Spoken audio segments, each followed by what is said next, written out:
General Kravik of the Zethoran Empire had broken 17 species before breakfast. He'd shattered wills, crushed rebellions, and turned proud warriors into whimpering slaves with nothing more than his tactical brilliance and a few well-placed demonstrations of overwhelming force. So when the human prisoner was dragged into his interrogation chamber, bleeding and defiant, Kravik actually laughed. "You find something amusing, alien?" the human rasped through split lips. Kravik's mandibles clicked in what his species considered humor. "Oh yes, little mammal. I find it hilarious that your kind thinks they can resist the Zethoran Empire. Tell me, what is your name?" "Lieutenant Marcus Vale, Earth Defense Corps, serial number." "I do not care about your identification codes," Kravik interrupted, circling the restraint chair where Vale was strapped. "I want to know where your fleet is hiding. Your precious Admiral Reeves and her pathetic armada. You will tell me. They always tell me." Vale actually grinned, blood staining his teeth. "You know what's funny, General? I've heard stories about you. The breaker of worlds, they call you. The one who makes empires kneel." He leaned forward as much as his restraints allowed. "But here's the thing about humans you clearly haven't figured out yet. We're stubborn, stupidly, magnificently stubborn. Ah yes, the famous human Defiance." Kravik activated the neural inducer, watching Vale's body go rigid as pain signals flooded his nervous system. "I have broken tougher specimens than you. The Vorlathi champions lasted 3 days. The Kelrathi monks made it almost a week with their meditation techniques. How long do you think you will last, Lieutenant Vale?" Through gritted teeth, Vale managed to speak. "Long enough." 48 hours later, Kravik stood outside the interrogation chamber, his confidence beginning to waver for the first time in his decorated career. The human was still conscious, still defiant, still refusing to break despite techniques that had shattered every other species Kravik had encountered. "This makes no sense," he muttered to his second-in-command, Officer Drex. "His pain receptors are functioning normally. The neural patterns show he is experiencing the full intensity of the inducement. Yet he laughs. He actually laughs at me." Drex's eye stalks drooped in confusion. "Perhaps his mind has already broken, General. Sometimes they retreat into madness." "No." Kravik pulled up the brain scans on his datapad. "He is perfectly lucid, aware of everything. He is simply choosing not to yield. I have never encountered willpower like this." By day 5, something shifted in the dynamic. Vale, battered and exhausted, but somehow still conscious, had begun talking. Not to provide information but to tell stories. "You want to know about humans, Kravik? Let me tell you about my great-grandfather. World War II, Earth year 1942, captured by enemy forces, tortured for months. Never broke. You know what he told me before he died?" Vale's eyes burned with fierce pride. "He said the human spirit is like a spring. The harder you compress it, the more violently it rebounds." Kravik slammed his fist on the control panel. "Enough of your primitive philosophy. Tell me where the fleet is." "Or what? You'll torture me more. I've been counting, General. 137 sessions. You're running out of ideas, and I'm still here, still breathing, still human." Something cold settled in Kravik's gut. Fear, an emotion he had not experienced in decades. "You think you have won because you have not broken?" Kravik leaned close to Vale's face. "I will simply execute you and move on to the next prisoner." Vale's laugh was raw, but genuine. "Go ahead. Execute me. Then face the next one. And the one after that. And the 1,000 after them. We're all the same, General. Every single human you capture will do exactly what I'm doing. We don't break, we don't yield, we just endure.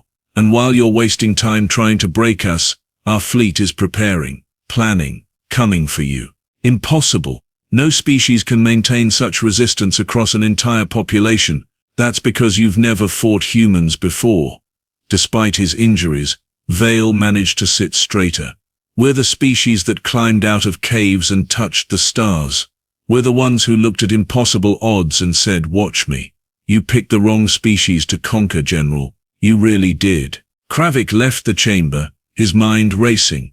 In all his years, in all his conquests, he had never encountered resistance like this. The human's words echoed in his thoughts. What if he was right? What if every human prisoner was equally unbreakable? Later that night, Kravik made a decision that would haunt him. He ordered Vale's execution. But as the guards dragged the human away, Vale turned back one last time. You think killing me ends this? General, you just declared war on a species that holds grudges for generations. We remember everything. Every slight, every wound, every fallen comrade. And we never, ever forgive. The execution was carried out at dawn. Vale died as he had lived, defiant and unbroken, his last words a warning that Kravik tried desperately to ignore. He failed to break one human. That failure would cost him everything. 3 months after Lieutenant Marcus Vale's execution, General Kravik stood in the smoking ruins of his 4th military installation, watching his empire crumble around him. The human fleet had not just arrived. They had brought hell with them. Status report. Kravik barked at his communications officer, though he already knew it would be catastrophic. General, the Outer Rim colonies have fallen. The 3rd Fleet was annihilated at the proving grounds. Admiral Reeves' forces are advancing on our core systems with something we have never seen before. The officer's voice trembled. They are not just fighting us, sir. They are dismantling us. Systematically. Deliberately. Like they are making a point. Kravik's blood ran cold. He knew exactly what point they were making. Revenge for Marcus Vale. Revenge for every torture session. Every moment of pain inflicted on one of their own. The holographic display flickered to life, showing Admiral Catherine Reeves herself. The human woman looked nothing like the desperate refugee commander Kravik had expected. She looked like a predator who had finally cornered her prey. General Kravik, the breaker of worlds. Her smile was ice and razors. I believe you met one of my officers, Lieutenant Marcus Vale. He spoke very highly of you in his final transmission. Kravik felt his certainty shatter. Final transmission. That is impossible. We blocked all communications. Oh, you tried. Reeves leaned forward, her eyes burning with controlled fury. But here is something you did not know about humans, General. We have been broadcasting information through quantum-encrypted neural implants for the last 50 years. Every thought, every word, every moment of Marcus's captivity was transmitted directly to our command structure. We experienced everything you did to him. Everything. The implications hit Kravik like a physical blow. They had known, they had watched, and they had been planning. So you see, General, you did not just torture one man. You tortured him in front of his entire species. His mother watched. His children watched. His commanding officers, his fellow soldiers, billions of humans witnessed what you did to Marcus Vale. Reeves' voice dropped to something darker. And now we are going to show you what happens when you hurt one of ours. The transmission cut off. Seconds later, the installation's shields failed. Human ships materialized from faster-than-light jumps with precision that defied everything Kravik knew about military doctrine. They were not attacking blindly. They had planned this assault down to the microsecond. Deploy all defensive batteries. Launch the fighter squadrons. Kravik shouted, but even as the orders left his mouth, he knew it was futile. The human vessels moved like they were alive, anticipating every defensive maneuver before his forces could execute them. It was as if they had studied Zethoran tactics for years, learned every pattern, identified every weakness. Because they had, 3 months of watching their man endure torture, had given them 3 months to analyze Zethoran military strategy through Kravik's own actions. Officer Drex stumbled into the command center, his exoskeleton cracked and leaking fluids. General, they are broadcasting something on all channels. You need to hear this. The speakers crackled to life. Marcus Vale's voice filled the command center, recorded during his final hours. To whoever hears this, my name is Lieutenant Marcus Vale. I am being held by General Kravik of the Zethoran Empire. He thinks he can break me. He thinks humans are weak. He is wrong. We are not strong because we cannot feel pain. We are strong because we feel all of it and keep going anyway. Remember me. Remember what they did, and make them pay. The recording ended. The human assault intensified. Kravik watched his empire burn. The industrial complexes that had produced weapons for 100 conquered worlds were reduced to slag. The training academies where he had broken countless alien soldiers were now mass graves for his own troops. Every strategic asset, every military installation, every symbol of Zethoran power was being systematically destroyed. "They are not trying to conquer us," Drex whispered in horror. "They are erasing us." "No." Kravik's voice was hollow. "They are teaching the galaxy a lesson. Do not touch humanity. Do not threaten them. Do not harm even one of their people, because they will burn your entire civilization to ash in response." A proximity alarm screamed. Human boarding pods had breached the installation's hull. Kravik could hear the sounds of battle drawing closer, the distinctive crack of human weapons cutting through Zethoran armor like it was paper. "General, we must evacuate." Drex grabbed his arm.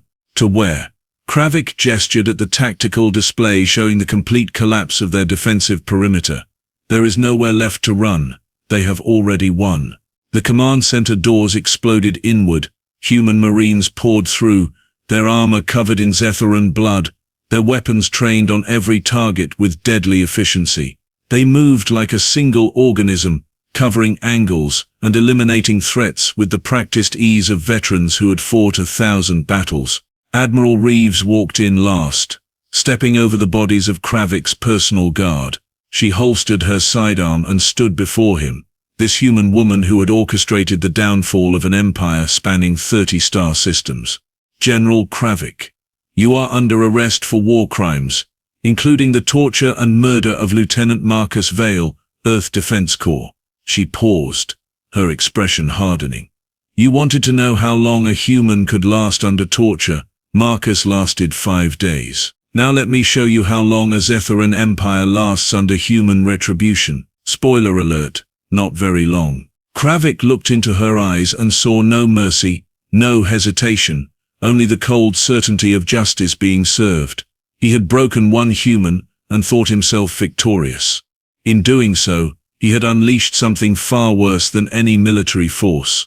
He had given humanity a reason to unite in righteous fury. As the Marines dragged him away in chains, Kravik understood the fundamental truth he had missed. You could break a human's body.